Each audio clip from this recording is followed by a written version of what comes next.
हर रोज एक नई कहानी देखने के लिए चैनल को सब्सक्राइब करें और बेल आइकन को दबाना ना भूलें। नारायणपुर कहकर एक गांव होता है जिसमें सुधा अपने बेटे निहार के साथ रहती है। निहार एक फौजी होता है और वो फौज में मिशन पर गया होता है। गांव में सुधा का उसकी बहन रमोला और रमोला के शराबी बेटे अनुज के सिवा और कोई नहीं होता, लेकिन रमोला सुधा से जलती होगी।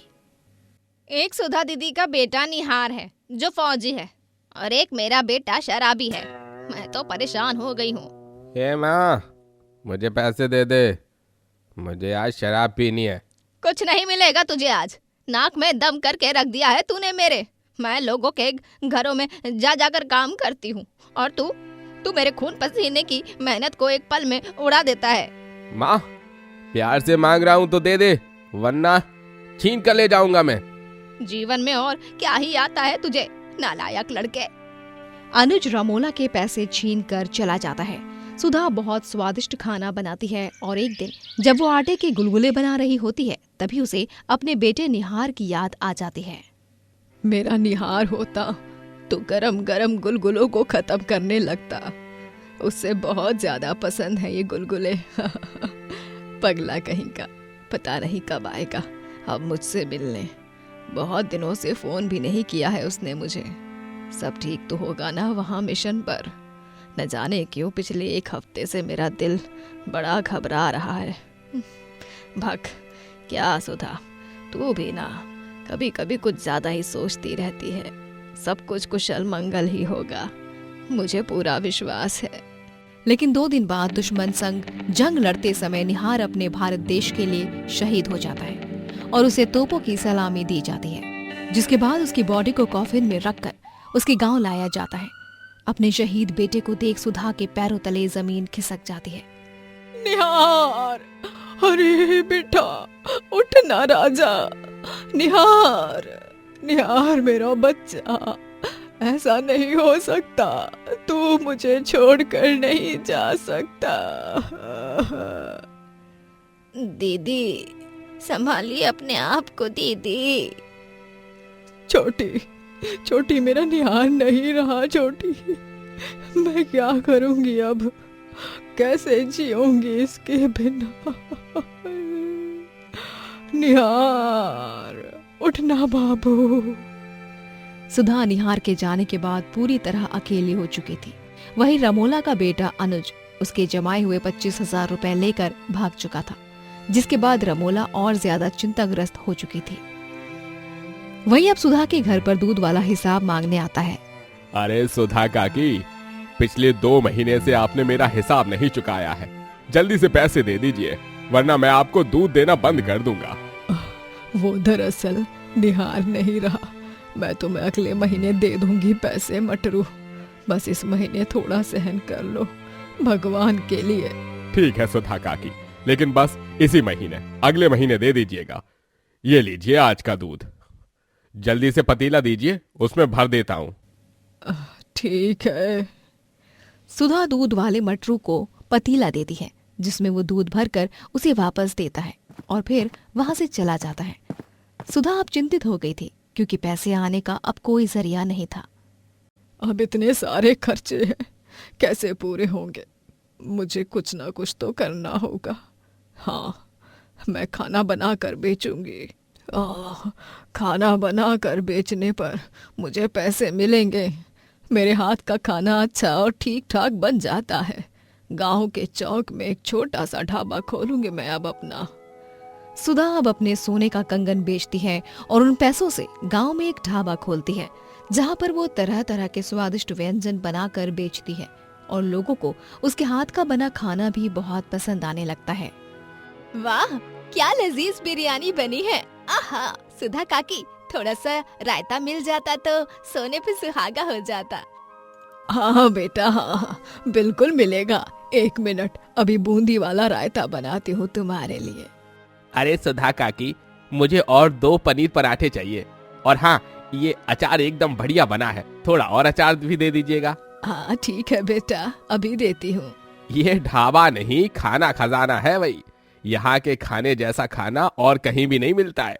मैं तो अब अक्सर यहाँ आया करूंगा और अपने दोस्तों को भी इस ढाबे के बारे में बताऊंगा। धन्यवाद बेटा, तुम्हारी बहुत मेहरबानी होगी बेटा। आओ, ये तुम सबका ही ढाबा है। चंद दिनों में सुधा का ढाबा बहुत अच्छे से चल पड़ता है। दिन रात सुबह शाम उसके ढाबे पर ग्राहकों का आना जाना लगा ही रहता है। वो अपने ढाबे से अच्छे खासे पैसे भी कमाने लगती है। सुधा की ये बढ़ती तरक्की देख रमोला को बहुत गुस्सा आता है और वो उससे जलने लगती है। नहीं, ऐसा नहीं हो सकता। मैं लोगों के घरों में गंदे बर्तन साफ करूंगी और मेरी बहन अपने दम पर अपने ढाबे में ढेरों पैसे कमाएगी। ऐसा बिल्कुल नहीं हो सकता। मैं सुधा दीदी को मुझसे आगे जाने नहीं दे सकती हूँ। मुझे कुछ ना कुछ तो करना ही होगा, वो भी जल्दी ही। रमोला अब सुधा के ढाबे में एक रात चुपके से जाती है और वहाँ वो उसके खाने में मिलावट करने जाती है कि तभी वहाँ पर अचानक से सुधा आ जाती है। अरे रे रे रे रे, ये दीदी क्यों आ गई अब यहाँ पर? ओह, मैं भी ना घर की चाबी यहीं पर भूल गई। अच्छा हुआ ज्यादा दूर नहीं गई थी, वरना कितना लेट हो जाता घर पहुंचने में। जल्दी से घर जाकर सो जाती हूँ। कल सुबह बड़ी ऑर्डर है, शादी में खाना पहुंचाना है मुझे। रमोला के हाथ से ये मौका छूट जाता है, लेकिन वो हार नहीं मानती है और वो अब तय करती है कि अब मैं कोई साजिश नहीं रचूंगी। सीधे सीधे सुधा दीदी का किस्सा ही खत्म कर दूंगी। ना रहेगा बांस, ना बजेगी बांसुरी। जब दीदी ही इस दुनिया में नहीं रहेंगी तो वो मुझसे आगे जा ही नहीं पाएंगी। हाँ। रमोला सुधा के लिए लड्डू बनाती है जिसमें वो जहर मिलाती है। अब जब सुधा दीदी इन जहरीले लड्डुओं को खाएंगी, उसके बाद वो भी अपने बेटे के पास परलोक चली जाएंगी। जलन में अंधी हुई रमोला सुधा को वो लड्डू देने जाती है और उससे कहती है, दीदी, निहार को गए हुए ठीक से 3 महीने भी नहीं हुए हैं, लेकिन फिर भी मैंने आपके लिए ये लड्डू लाए हैं। ये लड्डू आपको बहुत पसंद है ना, इसीलिए। धन्यवाद छोटी। अब मेरा इस दुनिया में और बचा ही कौन है तेरे सिवा। दीदी, मैं आपके साथ हमेशा रहूंगी। आप अकेली नहीं हो, मैं हूं ना आपके साथ। रमोला वहाँ से चली जाती है। वहीं उसके जाने के बाद जब शाम में सुधा उन लड्डुओं को खाने जाती है, तब वो लड्डू अचानक से नीचे फर्श पर गिर जाते हैं और खराब हो जाते हैं। अरे, ये लड्डू तो नीचे गिर गए।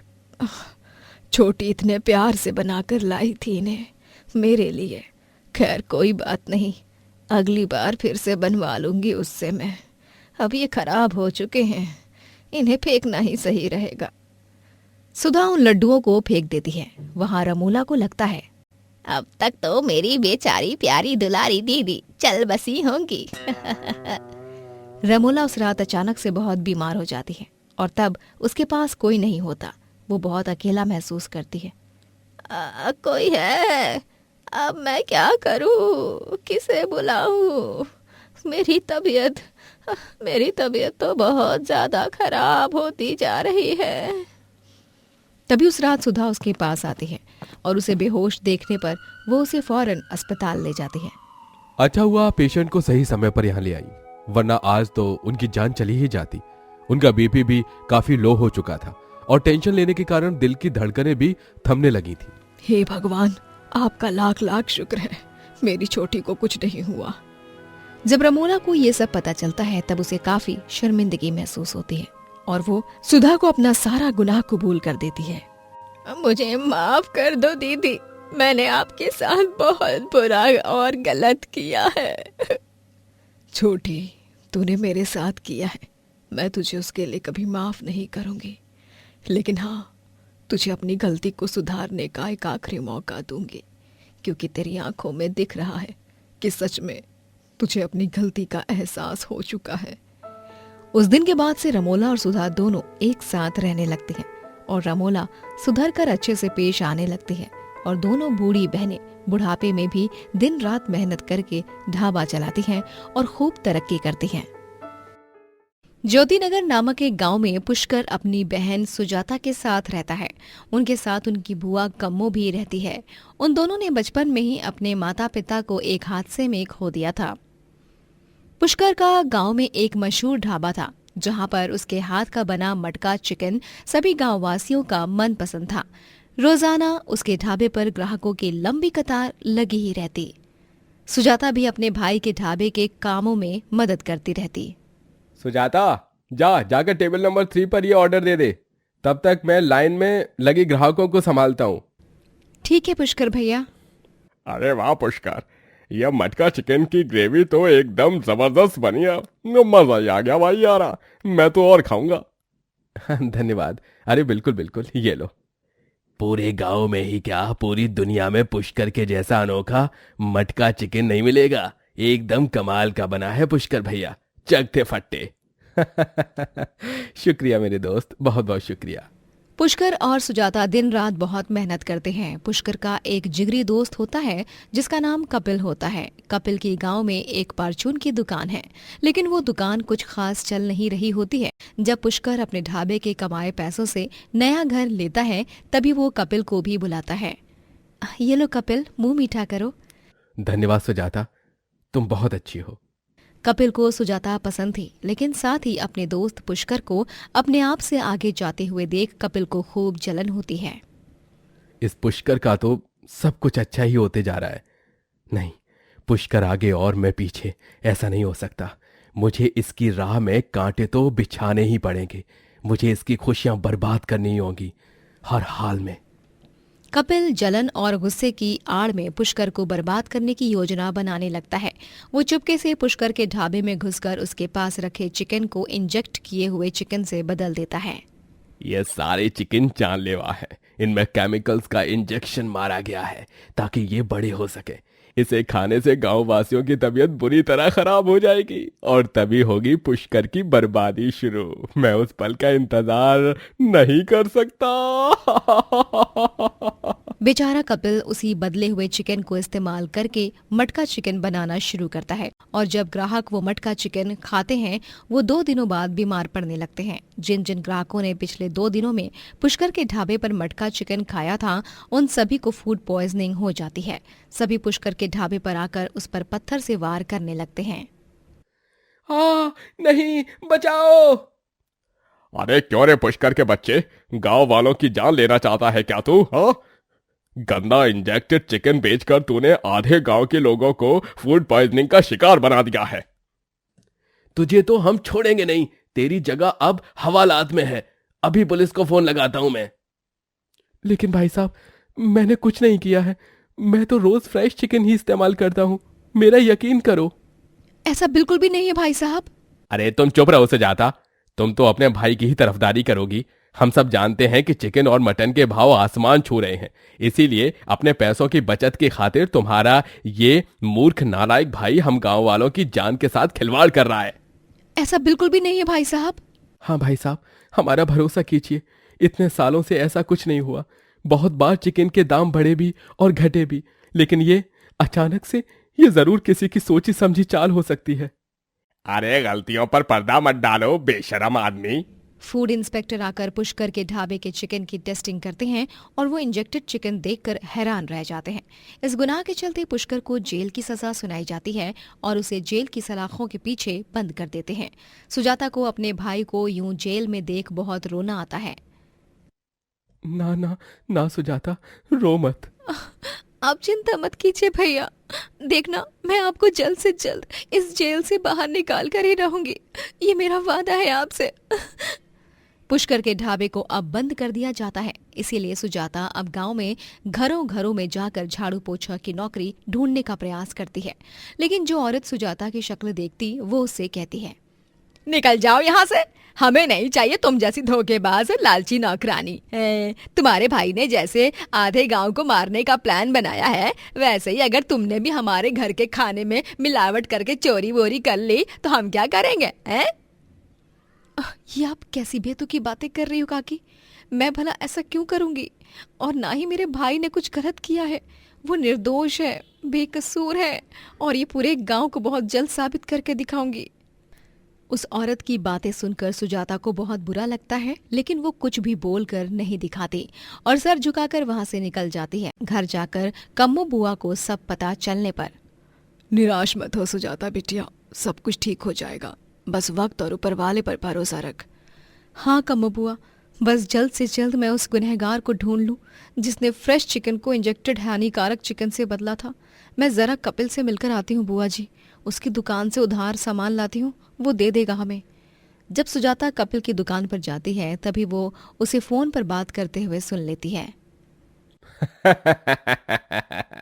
और नहीं तो क्या, अरे मैंने तो मौके पे चौका मार दिया, उसके फ्रेश चिकन को इंजेक्शन मारे हुए चिकन से बदलकर। अब वो जेल में सड़ रहा होगा, बड़ा आया मुझसे आगे जाने वाला। अच्छा, तो असली गुनहगार पुष्कर भैया का जिगरी दोस्त कपिल ही है। इसने जलन के मारे पुष्कर भैया के साथ गलत किया। लेकिन अब तू देख कपिल, मैं तेरी असलियत कैसे सबके सामने लाती हूँ। सुजाता कपिल के पास फूल लेकर जाती है और उससे कहती है, कपिल ये लो फूल, ये मैंने खास तुम्हारे लिए लिया है, कल तुम्हारा जन्मदिन था ना इसीलिए। कपिल सुजाता को देखकर बहुत खुश हो जाता है। अरे सुजाता, तुम्हारा बहुत बहुत धन्यवाद, आओ ना। कपिल सच कहूँ तो भैया के जाने के बाद बहुत दुखी हो गई हूँ मैं, और तुम्हारे साथ रहकर मुझे बहुत अच्छा महसूस होता है। तुम मुझे बहुत अच्छे लगते हो कपिल। सच में? अरे वाह सुजाता, मैं तो तुमसे पहले से ही प्यार करता हूँ। क्या? अरे वाह, ये तो बहुत ही बढ़िया बात है। थैंक यू कपिल, मुझसे प्यार करने के लिए। I love you. I love you too Sujata. Sujata और कपिल दोनों अब एक दूसरे को रोज मिलने लगते हैं। और एक दिन कपिल भैया जैसे भी थे वो बहुत बुरे थे। मैं और वो दोनों इतनी कड़ी मेहनत करते थे, लेकिन उन्होंने मेरी मेहनत की कभी इज्जत नहीं की। हमेशा मेरा ढाबा यही किया। वो दुनिया के सबसे बुरे भाई हैं। सुजाता, इसीलिए ही तो मैंने उसके चिकन को इंजेक्टेड चिकन से बदला, ताकि वो जेल जा सके। मुझे पता है वो बुरा था। सच में कपिल? तुम कितने अच्छे हो कपिल। इतना कहकर सुजाता कपिल के गले लगती है। लेकिन अगली सुबह जब कपिल सज धज कर सुजाता से एक सुंदर सी जगह पर मिलने आता है, तभी वहां सुजाता, पुष्कर और पुलिस ऑफिसर्स भी आते हैं। और पुलिस ऑफिसर्स कपिल के हाथ में हथकड़ियां पहनाते हैं। ये सब क्या है सुजाता? तुमने ये सब किया? इतना बड़ा धोखा? क्यों कपिल? धोखे देने में पीएचडी सिर्फ तुमने ही की है। कल जब तुमने अपना सच मेरे सामने उगला तभी मेरे फोन का साउंड रिकॉर्डर ऑन था। नालायक, मक्कार आदमी, दोस्त के नाम पर कलंक है तू। गिरफ्तार कर लो इस धोखेबाज को। पुलिस कपिल को गिरफ्तार करके ले जाती है और फिर से पुष्कर और सुजाता अपना मटका चिकन ढाबा चलाकर खूब सफलता प्राप्त करते हैं। दोस्तों, अगर आपको ये कहानी पसंद आई तो लाइक करें, शेयर करें और कमेंट करके बताएं कि कहानी में आपको सबसे अच्छा क्या लगा।